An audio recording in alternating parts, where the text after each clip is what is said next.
Tuesday, August the 24th, and welcome back to GoodFellows, a Hoover Institution broadcast examining social, economic, political, and geopolitical concerns. I'm Bill Whalen. I'm the Virginia Hobbs Carpenter Distinguished Policy Fellow in Journalism here at the Hoover Institution. I'll be your moderator today. That means I have the honor of introducing the three stars of our show, three gentlemen we jokingly refer to as our GoodFellows. And that would be Niall Ferguson, H.R. McMaster, and John Cochrane, Hoover Institution Senior Fellows all. Hello, gentlemen. Great to be back. Great to see everybody. Missed you guys. Let's begin. I owe our viewers something of an apology. At the end of our last broadcast, I told them that we would be doing viewer mail for this episode. I asked them to write in questions, and I made that promise 5 days before the Taliban rolled into Kabul. We had a conversation before the show and felt it was only responsible to talk about the events in Afghanistan, given just the dimensions of what is going on in that country, plus also the ramifications here in America and around the world. So we will get to viewer mail at some point down the road, I promise, but today is Afghanistan. And Neil and HR, I'd like you to kick off the show. I'm interested, let's do this for just a few minutes. I'm interested in how this fits into historical parallels, historical context. Great empires leave nations after considerable time, in this case, the United States of America having spent 20 years in Afghanistan. Neil, is it possible for a country to make a neat surgical removal from a country, or is this what is to be expected? Is there anything about Afghanistan to you that is unusual, or is this just fits a historical narrative of when empires do leave?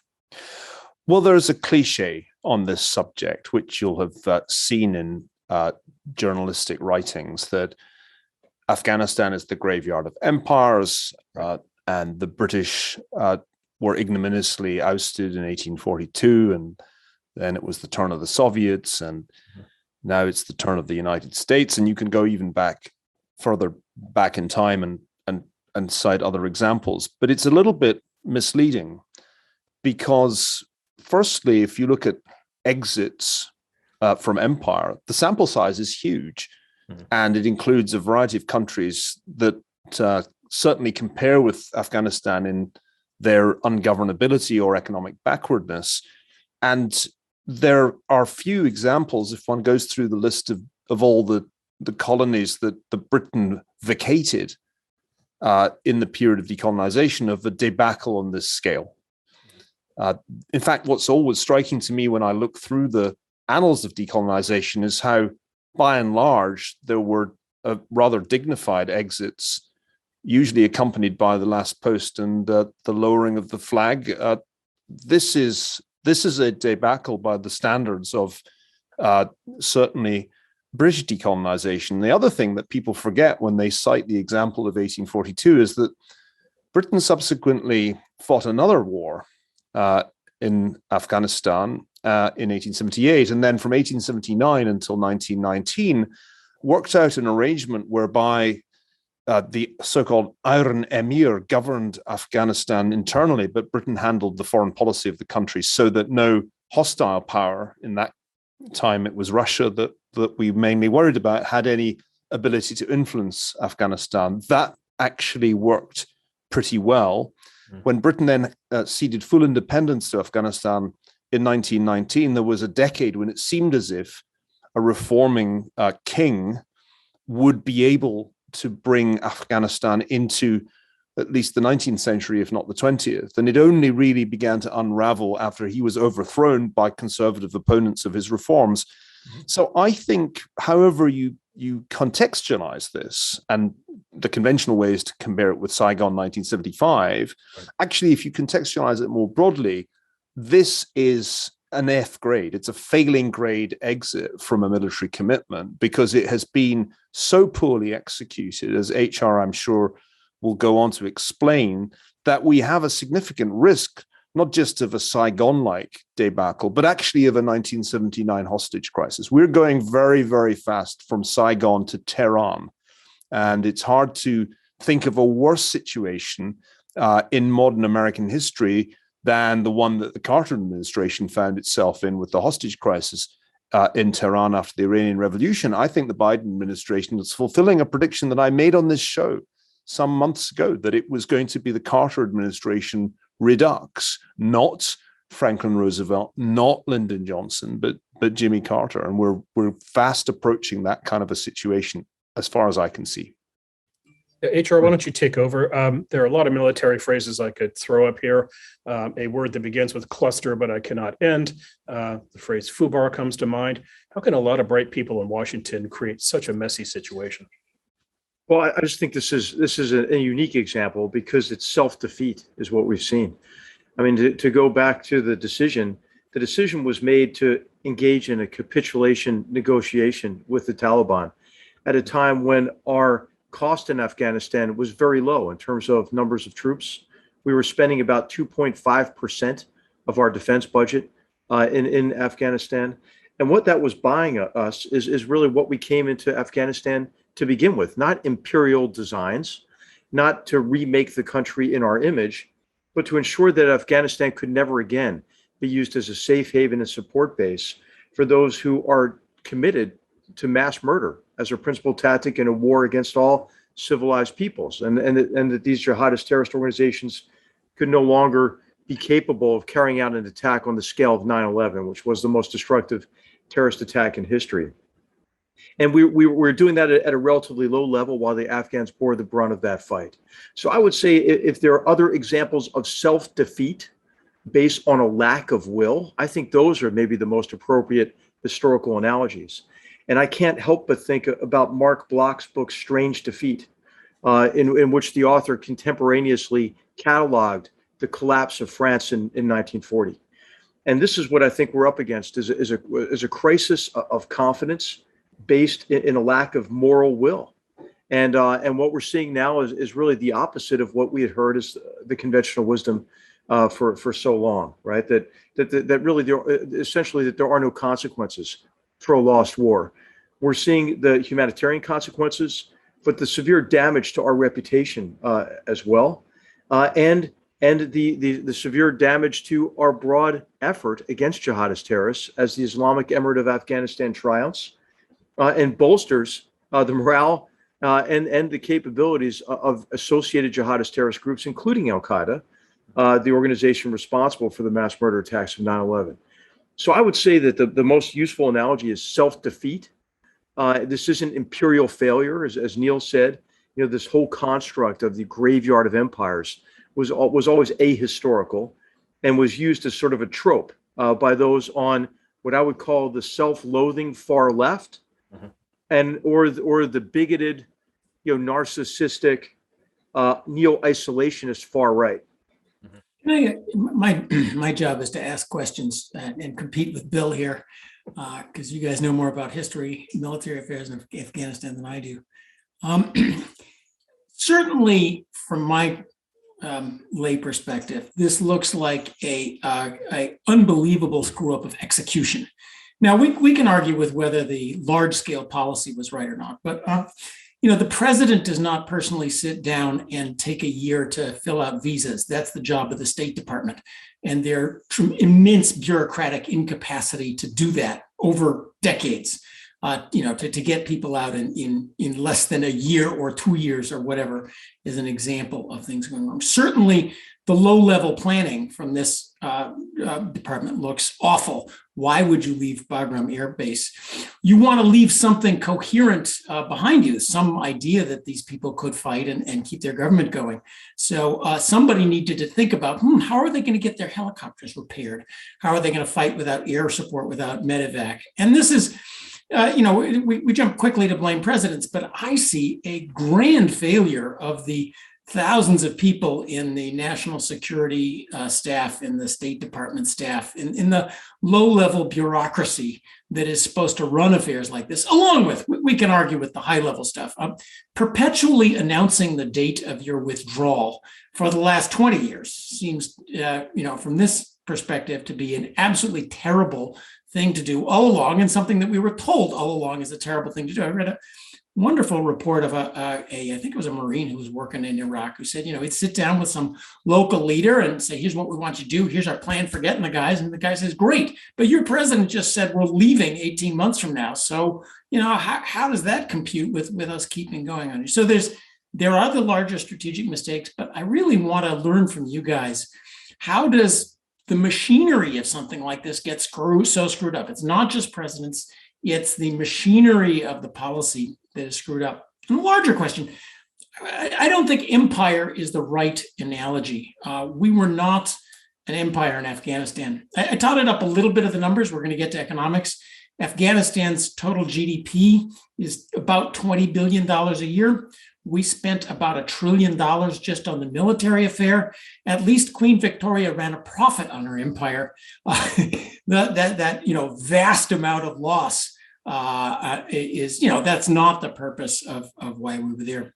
But the larger question I see here, not just a failure of an administration, not just a failure. There's been reports of squabbling and yes men and people not wanting to say no to Biden and so forth. But a 20-year failure of the foreign policy apparatus thinking behind this. And the historical analogy I'd like to look for, since the end of the Cold War, where has there been a single success, a single adventure we can look back on and say, well, that was a good idea run by American foreign policy? Call it Kosovo, call it Iraq, call it Afghanistan now, Ukraine, Libya, Syria. This seems to be of a pattern of a grand failure of the foreign policy establishment and the bureaucracy that's supposed to run things. That was supposed to be a question, but take it. I think you're raising a lot of different points here, John, that are all which are relevant to understanding better what are the real lessons of our self-defeat, in Afghanistan. I think that's what we have to call it. I mean, that's the reality. And I think it has a lot to do with competence, as you're mentioning. But it does have quite a bit to do with presidential responsibility. What you hear these days is well, Americans didn't really support the war in Afghanistan, and look at the poll numbers. Well, I mean, that should come as no surprise when 3 presidents in a row tell Americans it's not worth it. I would say, with the exception of President Trump's approval of a South Asia strategy, that was the first time that we had a long-term, sustainable, sound approach to Afghanistan and South Asia. This was the speech that I think our listeners should go back and look at in August of 2017. And of course, he abandoned that. He abandoned that because, the far right neo-isolationists got in his ear and told him all of the stuff that we know is false, right? That this is the graveyard of empires, that we did waste $2 trillion, when in fact our level of effort was much lower and was at a sustainable level. As I mentioned, about 2.5% of defense spending committed in Afghanistan, with actually our allies and partners shouldering more and more of the burden, and Afghans taking the brunt of the fight. So I think that the presidents have responsibility.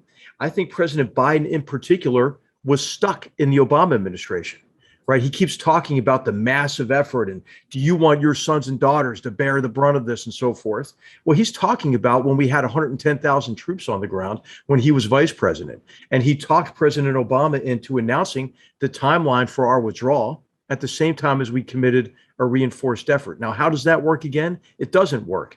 And so I think that President Biden got the advice he wanted. I wrote a book about why Vietnam became an American war and a period during which Lyndon Johnson got the advice he wanted. Yeah. And is a good analogy. And you hear President Biden back when he was vice president, he's echoed this, don't box me in, with your advice. Well, what does that mean? You're supposed to get best advice. Nobody's boxing you in with your advice. So I think there was a real drive toward consensus and self-delusion on Afghanistan. That's the only explanation for this utter debacle. How the hell does it make any sense to withdraw your military before your civilians? How the hell does it make any sense to give up control of airfields before any kind of an evacuation of civilians or Afghans who had assisted us? How does it make any sense to say, that you're incurring a lesser military commitment by withdrawing everything from Afghanistan, so then you have to fly it for 5 hours just to get in? How does it make any sense to say that you're determined, to reduce our military capabilities and numbers to zero, and then immediately you have to commit, orders of magnitude larger force just to cover your retreat? So I think that the president got the advice he wanted. Now, on your point of confidence or competence, and Neil, I know you have some thoughts on this. I'm sorry I'm going on so long, but I think you have to look at what everybody's role is. What is the role of the National Security Advisor? The role of the National Security Advisor is to coordinate and integrate across the departments and agencies to give the president access to the best advice, best analysis, and multiple options.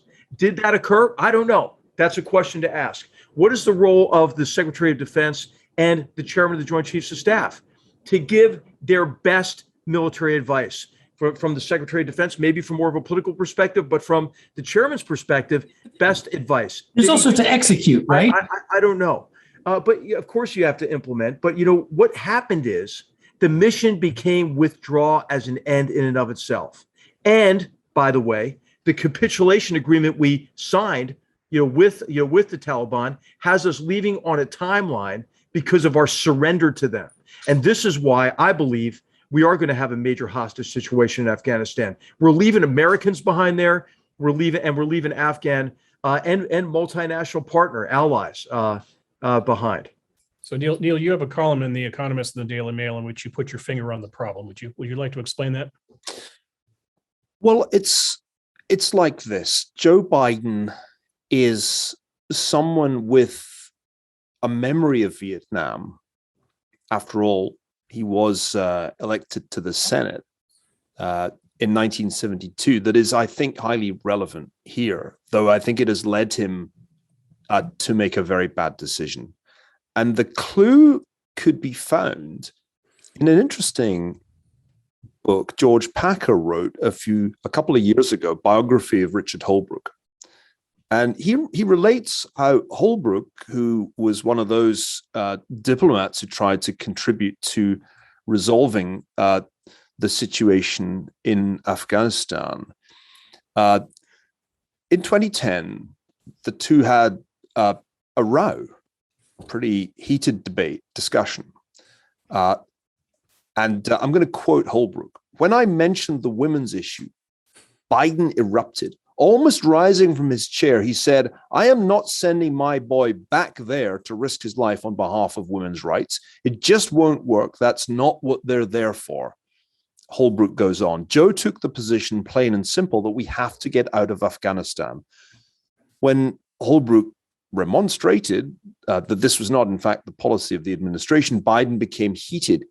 Quote, he said, it ain't going to happen. He said, I don't understand politics. We have to be on our way out, that we had to do what we did in Vietnam. This shocked me, says Holbrooke, and I commented immediately that I thought we had a certain obligation to the people who had trusted us. He said, expletive deleted, that, F that, we don't have to worry about that. We did it in Vietnam. Nixon and Kissinger got away with it. Now, that tells us that 10 years ago, more than that, 11 years ago, Joe Biden had formed the view that the United States should exit Afghanistan the way it exited the Vietnam War, and that there would be no domestic downside, or for that matter, international downside to doing that. That is the story, I think, that Holbrooke was telling us. Now, Holbrooke was a controversial figure. Not everybody liked Dick Holbrooke. I was in some ways charmed by him and in some ways incensed by him when I knew him. But to answer a question that you asked a moment ago, John, has the United States achieved anything since the Cold War? Yes, actually. The United States finally managed to end the war in Bosnia and end actually the war in Kosovo too, with two successful interventions. And it was actually Richard Holbrooke who negotiated the resolution of that protracted conflict. Neil, I'll just point out, we still have small contingents of troops in both places. Exactly what I was going to point out, HR. The point that I was trying to make earlier about Britain and Afghanistan is you're not going to turn these places into Denmark, but you can create, with a relatively small force and a diplomatic framework, a stable situation that reduces the threat that these places pose, not only to the United States, not only to US allies, but to the people on the ground. And we did do that in the 1990s. Now, Biden's wrong about his Vietnam analogy in two respects. Firstly, it is not the case that there were no costs to abandoning South Vietnam to its fate. And it was a grisly fate at the hands of the North Vietnamese communists. It sent a signal to the Soviet Union and indeed to its allies, not least Cuba, that the United States was a soft touch. And in the subsequent period, the period that saw détente unravel, all kinds of moves were made by the Soviets in the Caribbean, in Central America, in Southern Africa, in East Africa. It's not the case that abandoning Vietnam had no costs. It is also, I think, wrong to say that there was no domestic political cost, even if it wasn't the abandonment of Vietnam that led to Nixon's downfall or Ford's defeat. I have to say that if I'm asking the question, where did the great shift in sentiment that ultimately produced Ronald Reagan come from? It came partly from that scene and partly from the 1979 Iran debacle, which I mentioned earlier. I think the key point to make, if you're going to cite Nixon and Kissinger, the key point to bear in mind is something that Henry Kissinger once said, and I'll quote him: "The problem in foreign policy is not simply to state an objective, but to be able to carry it out over an extended period of time. Otherwise, even the noblest goal can wind up creating an impression of impotence." That is the thing that is different here. It wasn't a decent interval, maybe it was just an interval, but there was a peace agreement with the North Vietnamese, and then 2 years elapsed before the collapse of the South Vietnamese regime because Congress cut off all aid to it. But this is something far different. This is something in which there has been a completely disorderly transition from a bad deal that was reached with the Taliban by the Trump administration to the most poorly executed evacuation that perhaps there has been in modern times. So I don't think Biden's framework is right. And I think his national security advisor, Jake Sullivan, has served the nation very, very poorly in trying to execute what he clearly thought was the president's will. And this is where HR can I think, shed some really, really illuminating light. Now, we don't know exactly what has gone on. We can only glean this from leaks here and leaks there. Interesting that we're getting the first leaks from this administration over this crisis. But HR, it is surely the job of the National Security Advisor to make sure that if the president says we're getting out of Afghanistan, it doesn't end with babies being thrown over the razor wire and untold numbers of Americans, to say nothing of those who assisted us, being left in danger. Surely that's the NSA's job, and surely the person who has really disastrously let the nation down is Sullivan. Well, we're just not going to know for some time, right? Who's responsible, to what degree, and who failed. And what you'll see, as Neil pointed out, are a number of leaks coming out, but those will all be self-serving, right? From those who are trying to cast blame away from them. I do think it's important that a National Security Council process driven by the only person who has the president or as his or her only client, that's the National Security Advisor, delivered to the president really sound, hard-hitting analysis that cuts against maybe the president's predilections. I mean, I'll tell you, Neil, John, and Bill, that's what I did, right? That's how I kind of got chewed up as a National Security Advisor as well. But you know what? To serve a president well, you have to tell the president what that president does not want to hear. That's really what occurred all through 2017 on Afghanistan and South Asia, and resulted in a presidential decision and the speech that the president gave in August. And he wrote this paragraph into that speech himself. This is not the decision I was going to make. But you know what we did? We showed him his preferred option first. In the meeting at Camp David, we showed him this is what complete withdrawal looks like. And this is what happens that cuts against our interests, especially in the need to secure our country from and protect our country from jihadist terrorists. And then we showed him alternatives that could accomplish our objectives at a sustainable cost. And he made, in my view, the right decision. Now, he backed away from it. But I guess the question is, what is the degree to which members of the administration and this process challenged the president's predilections? I think it failed clearly because there is clear self-delusion at work and optimism bias and confirmation bias. The Taliban will share power. Really? The Taliban will impose a more benign form of Sharia and become more responsible. Really, how's that working out? You know, the Taliban will be a partner. This is what's crazy. A partner with us against jihadist terrorists, including Al-Qaeda. Those organizations are completely intertwined. And then finally, and maybe the most ridiculous, sort of assumption is that, hey, I guess there are no really negative consequences for losing a war, for self-defeat against a terrorist organization and approving the previous administration's negotiated surrender to a terrorist organization. We're seeing all of that now. Who challenged that? How did they challenge it? Was the president receptive to it? Did anybody have the guts to do it? I don't know. I would like us to now look forward in three directions. HR, I'd like you to begin. I want you to talk about what happens next in Central Asia, Afghanistan, our relationship with Pakistan. I saw a report in the Wall Street Journal that Biden sat down with Putin and talked about building a U.S. base in Central Asia. Putin said niet, so apparently it's off the table. And this thing also called over the horizon surveillance HR. So first of all, just explain what comes next for Afghanistan in that region.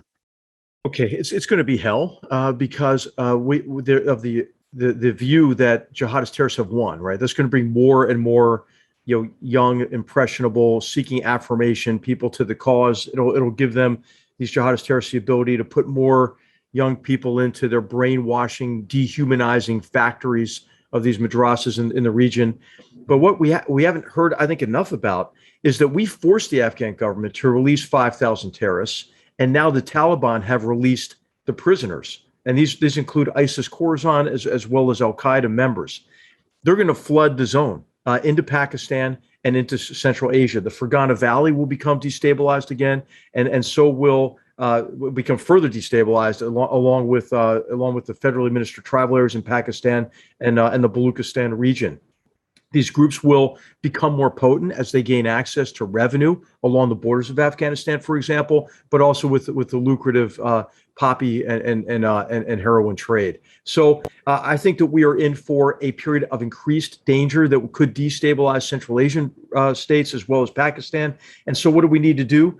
We need to redouble our efforts to share intelligence and to go after these terrorists as best we can, mainly through partners, because you asked a question about over the horizon. It just doesn't work, Bill. It doesn't work. It's a pipe dream, right? And you need kind of continuous surveillance capability if you're trying to collect intelligence remotely. But you really need the human intelligence networks, and that's what we're seeing completely evaporate. Now, I will say one thing, that we do have a real resistance in Afghanistan that we could work with. Amrullah Saleh is in the Panjshir Valley.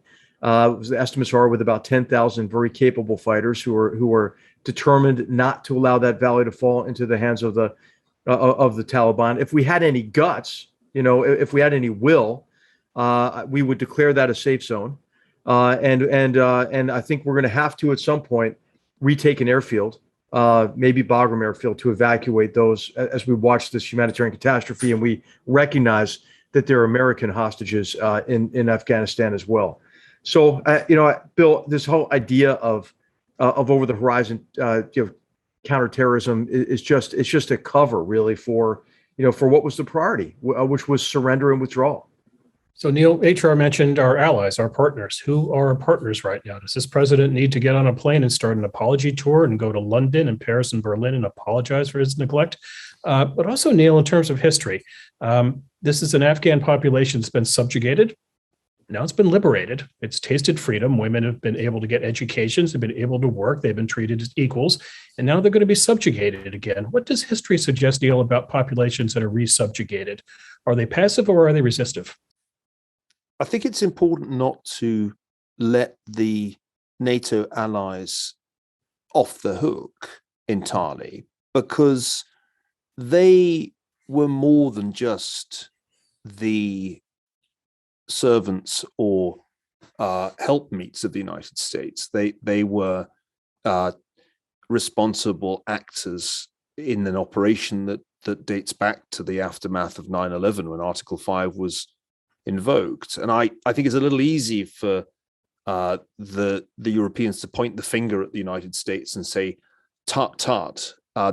In truth, the Europeans had plenty of time to prepare for a situation of this sort, as the United States had signaled last year that it was getting out.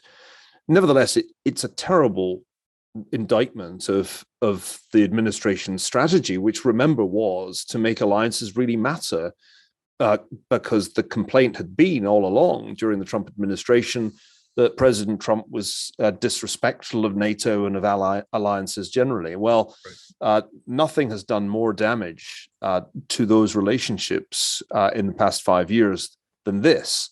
And it's richly ironic that a Democratic administration that claimed it understood the importance of alliances should be the one that can't even find time for a call with the British Prime Minister in the midst of a foreign policy crisis. The second question you ask is harder to answer. Obviously, we shouldn't forget, even if Joe Biden doesn't care about the women of Afghanistan, that their situation was completely transformed by 20 years of American, of NATO involvement, of intervention. A massive increase occurred in the education of women in Afghanistan. The Taliban want to end all that. The Taliban have a track record of using ferocious violence to impose their authority and turn the clock back to as close to the 7th century as they can get. Everything I see or hear or read tells me they're going to do that again. And to be frank, watching the US government fail abjectly to help those who not only supported the NATO effort, but in the case of women who have become educated and professionally active and have become part of a new civil society, to watch all of those people be left in the lurch makes me furiously angry. I've never seen my wife angrier than she has been over the past 2 weeks. We have found ourselves spending time as close friends doing whatever we possibly can to help people get out, given that the United States government has decided not to do that job. And I can't say more than this, that there are private actors who are managing to get women out.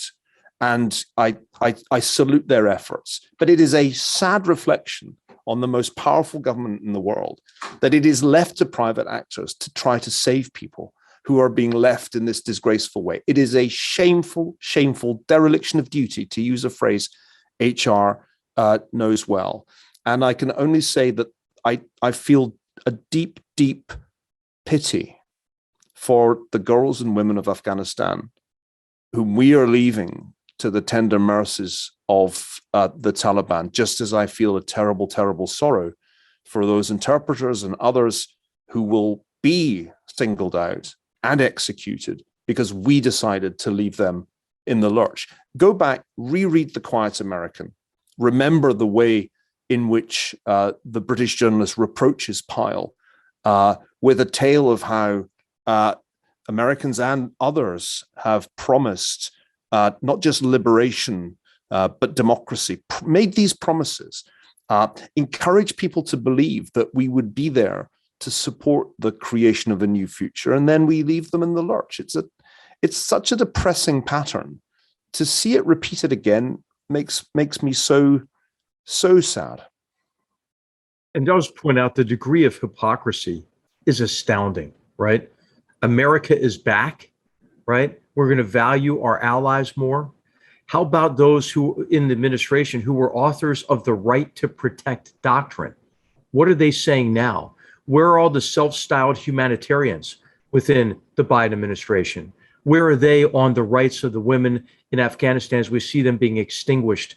And we see, as Neil pointed out, the Taliban waged this campaign to drive Afghanistan back to the 7th century.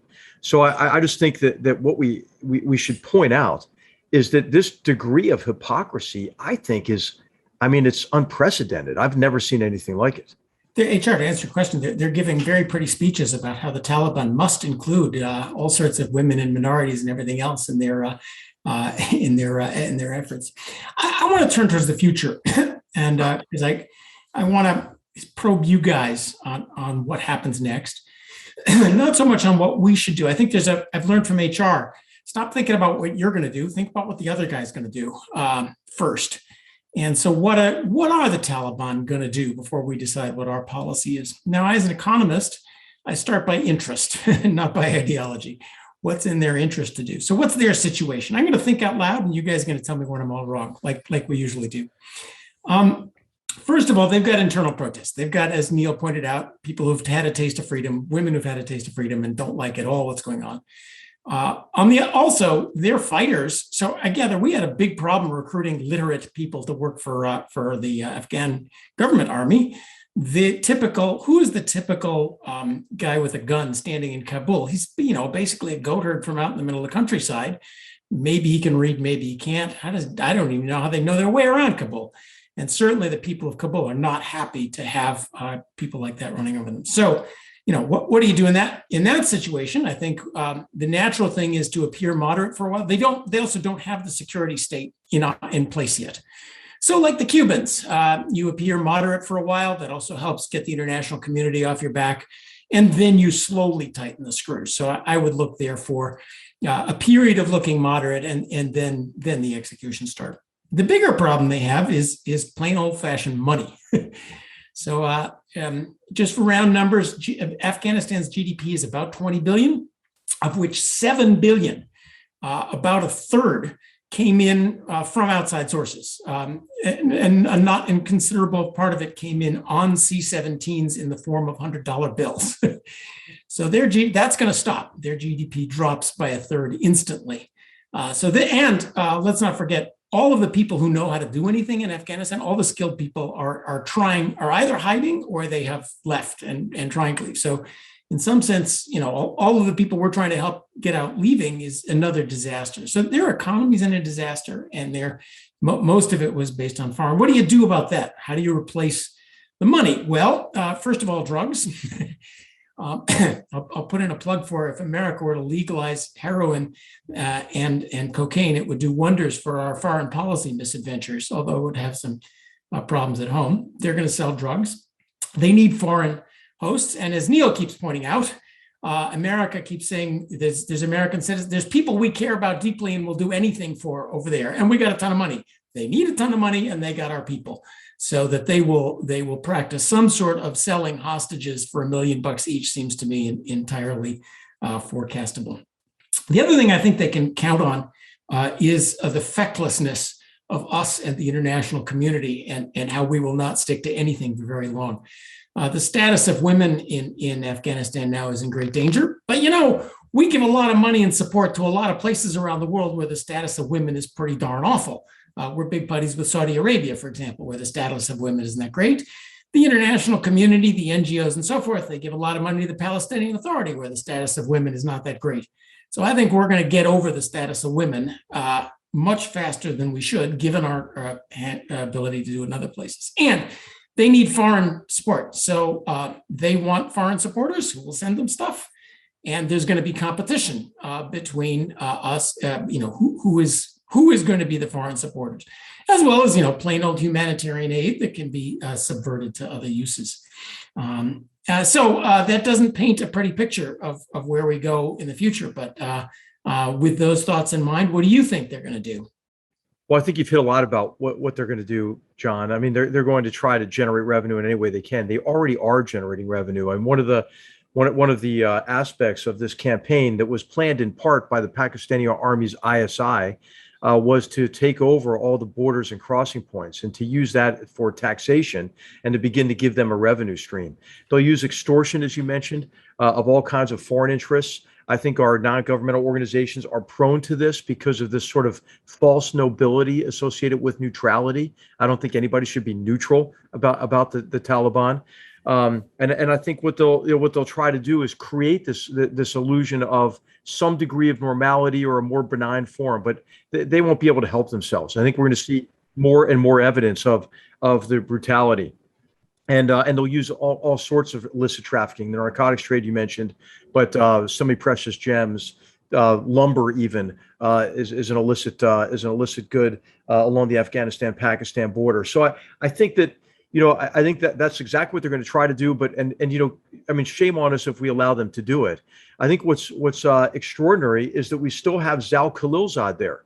The man who is most responsible for the capitulation agreement to the Taliban. He's most responsible for delivering psychological blows to the Afghan government across the whole negotiation process. He's done more, I think, to rehabilitate Neville Chamberlain's reputation than anybody in the last 100 years, and he's still there. And you know what he's doing? He's encouraging actually other Afghans to join the Taliban government, to help them create a veneer of normality. And this is a disgrace. He ought to be immediately recalled. And we ought to make sure that we shout down really anybody who attempts to portray the Taliban as a government that ought to garner some degree of international recognition. Of course, those who will be rushing to give them recognition are the Pakistanis. Imran Khan has said, he just said a couple of days ago, that the Afghan people have been unshackled. We need to make him pay for that and make him pay for Pakistan's behavior. We ought to impose sanctions on him, every senior officer in the Pakistani army, and their families, because these are people who help the Taliban and others bomb girls' schools in Afghanistan while they send their children to private schools in the West. They need to pay a price for this. And we need to work with the Gulf states, if we have any influence left over them, to cut the funding off to the Pakistanis and to these organizations. Others who will rush in are the Russians and the Chinese, because of their unscrupulousness, and then also because they are caught up in the celebration of our self-defeat in Afghanistan. And so those will be the immediate lifelines to the Taliban. But really, even further shame on us if we begin to entertain ideas of recognizing a Taliban government.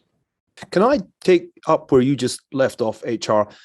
Ultimately, what happens in Afghanistan, Pakistan, Central Asia is important, but in the global context, it's as important as what happened in Indochina after the fall of Saigon. That is to say, it is not in the first rank of importance. What is in the first rank of importance is how China in particular, but I think also Russia, interpret the implications of this fiasco. And it seems very likely indeed to me that they will consider this administration as weak as imaginable, and therefore as an opportunity for further action to expose the weakness of the United States. Now, the obvious place where, as we've often discussed on GoodFellows, this could happen is Taiwan. And you and I, HR, were discussing only today the potential for Xi Jinping to make a move against Taiwan in the belief that the United States is now a papier-mâché tiger, because I think that would be the thing below a paper tiger.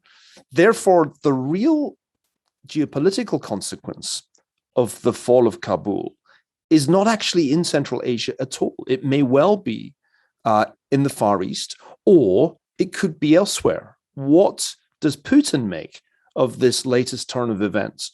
If he has any intention of escalating in Ukraine, or of even challenging NATO's credibility in the Baltic states, surely this is the moment.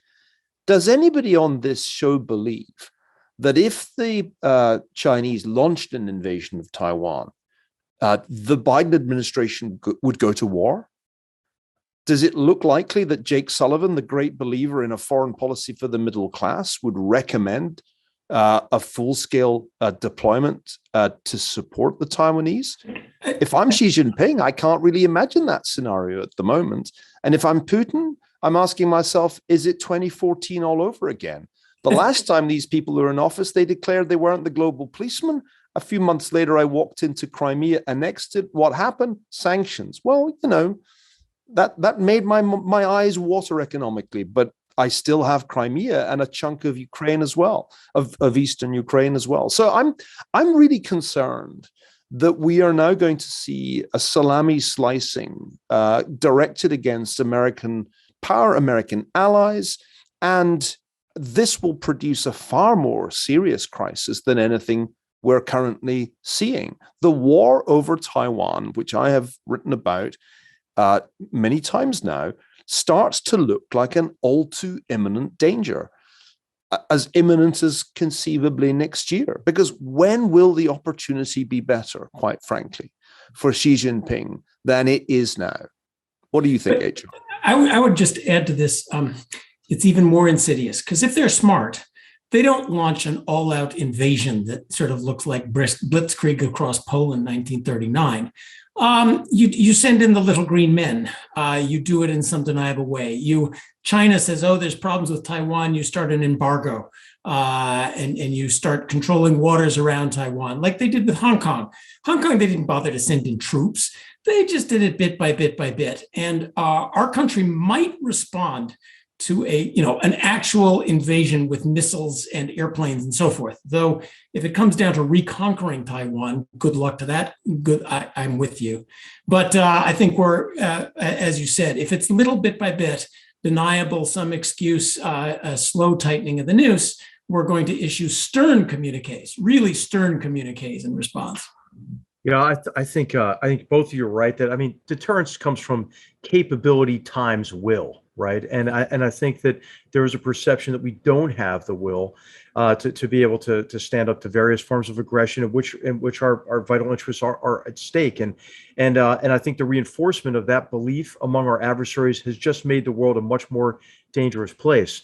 I think that's true vis-a-vis Russia as well. I think Russia could become emboldened vis-a-vis the Ukraine and then also in the Black Sea and the intimidation campaign that they're waging against the Bulgarians and Romanians, for example, in an effort to make the Black Sea a Russian lake. I think there are recent examples of this, right? When Russia determined that we weren't going to do anything, thought we weren't going to do anything after the unenforced red line in Syria in 2013, 2014, I believe that led directly to the annexation of Crimea, the invasion of Ukraine. It also led directly to the building of the islands in the South China Sea and militarization of those islands. So I think that the Chinese and the Russians would be wrong to conclude this, but that doesn't make it any less dangerous.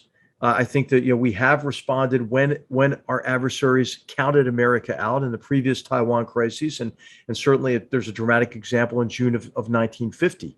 But I do think that this has made the world, this self-defeat has made the world a more dangerous place and placed more of our vital interests at stake. I think, especially when you combine it with the fact that the Biden administration is supplicating to Iranian leaders at this very moment as well, in an effort to resurrect the Iran nuclear deal. And the only way that's going to happen, because that deal is dead. It's completely dead. The Iranians are already enriching up to 60%. The sunset clauses of the old deal are about to expire in 2025 anyway, begin expiring in 2025. And so the only way we're going to get an Iran nuclear deal is concession after concession.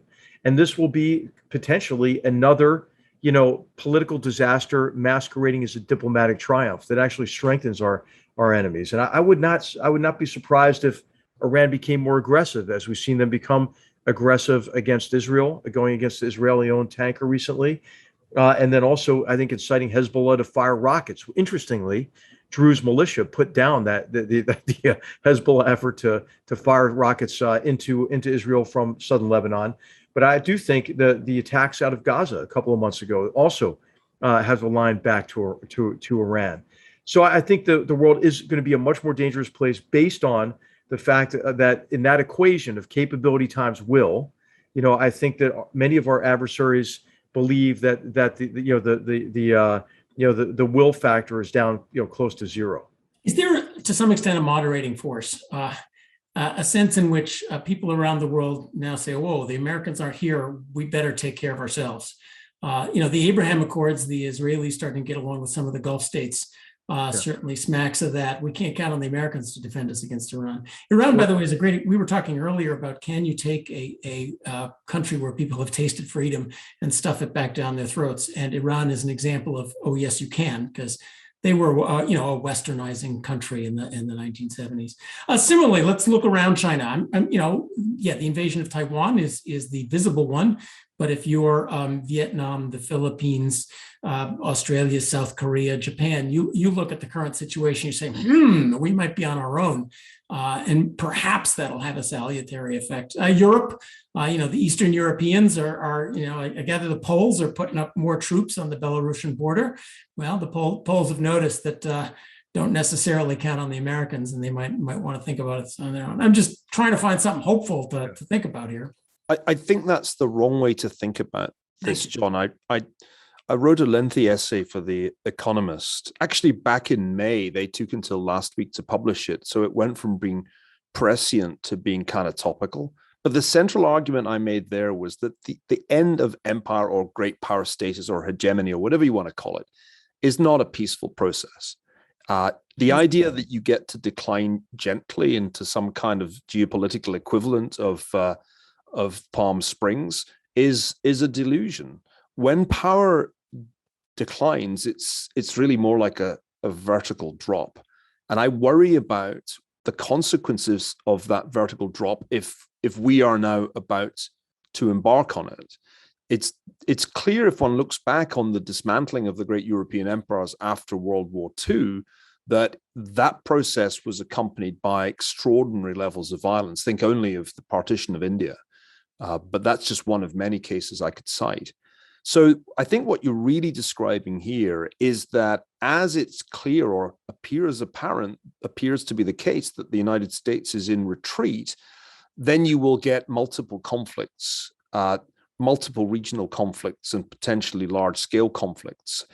Even in Afghanistan, the future of Afghanistan may not be, in fact, it almost certainly won't be monolithic Taliban rule. It's more likely to be civil war, in the same way that this probably doesn't make Pakistan a more stable country. It may make it a less stable one. Now, for me, this is sort of deja vu all over again, because I was writing about this 20 years ago, nearly, in a book called Colossus, which was the sequel to a book called Empire. And the themes of those books were that the United States might have good intentions in trying to transform Iraq and Afghanistan, but would likely fail because of three deficits. The manpower deficit that makes Americans reluctant to spend long periods of time in countries like that, the fiscal deficit that was already obviously a problem back in 2003, and the attention deficit of the American electorate, which broadly speaking loses interest in these things after about 4 years. To me, what's depressing, the reason I'm not angry, I said I was sad earlier, the reason I'm not angry is that I knew this was going to happen. If anything, I'm surprised it took us this long. And so I went back and I looked at that book, Colossus, which was not popular at the time because it said, and this annoyed the left, actually, this might not be such a bad idea. And then I annoyed the right by saying, but it's probably going to fail pretty badly. But actually, I think that framework was the right way to think about this.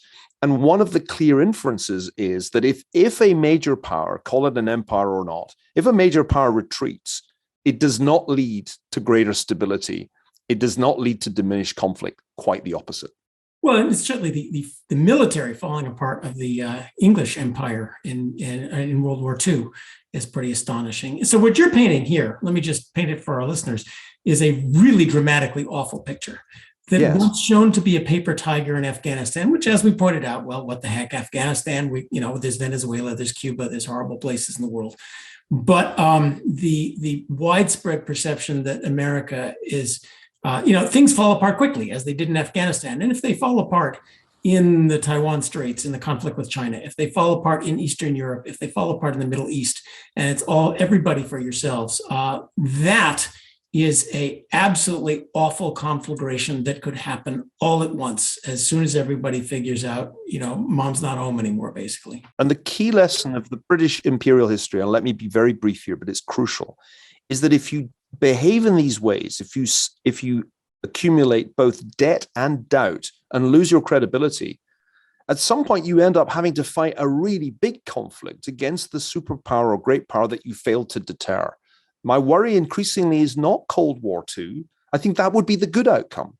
My worry increasingly is actually hot war, and that we end up getting to the point where, having lost our credibility, we then have to regain it, much as Britain had to do in 1914 and again in 1939, but from a position of great weakness and therefore a very great cost. I would just say, though, that we do have agency, right? This is not a foregone conclusion. And we do have agency because we live in a democracy and we can demand better from our leaders, right? Yes, we need to call this what it is, right? This is self-defeat, right? And we have to demand that our leaders across two administrations, don't surrender to terrorists, that we do exercise agency. And, we had the show a few episodes ago, that 70s show.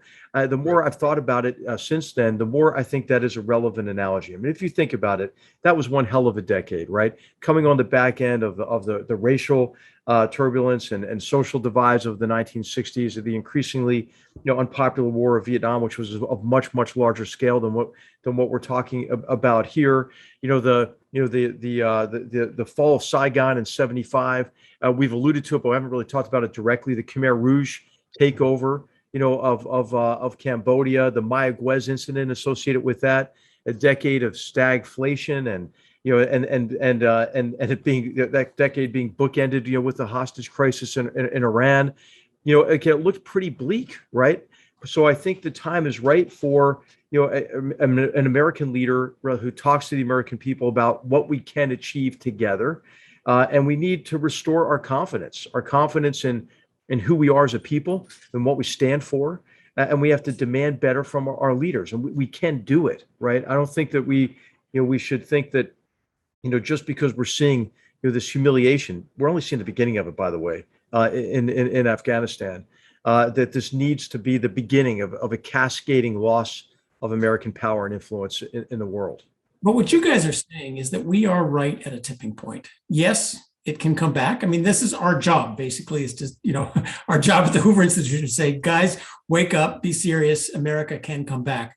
But we are at a tipping point. And certainly my view of history, and hopefully Neil will agree this time, is that we came a lot closer than we like to say to disaster. There's sort of a view of history of the inexorable march of progress, but would we really fight World War II? Would we really win World War II? All of these things could have gone wrong in a horrible way. The 70s could have ended with kind of the pattern that we are now worried about ending now. And it came so close each time, and we are close once again. I think to use the climate, people like to invoke tipping points, but I think what you're saying is that we really are at one right now. And it's not so much about terrorism, it's about old-fashioned great power politics and what they take about our competence, our will, our self-belief from how we handle terrorism. That's a hugely important point that you have made, John, and also that HR made. This is not inexorable. There's no great law of history that says that great powers must decline in the same way that Hoover Fellows must age. We must age, but great powers do not have that propensity. They don't have some natural life cycle. As HR rightly says, the United States was at a very low ebb in 1979, but turned it around in the 1980s, and then almost became intoxicated by its success in the 1990s. To the point of hubris in the early 2000s. But we can, I think, fix this problem, though it will require far, far higher levels of competence on the part of the leaders that we select. And also, I hope, a greater level of historical insight. What struck me as I revisited Churchill's book, The Gathering Storm, which is a must-read. It's extraordinary. You read it and you think, my God, his account of 1930s Britain is a description of the United States today. It's uncanny. But Churchill was an exceptional leader because he had an understanding of history that was really quite extraordinary. And it was the basis for all of his most profound strategic insights.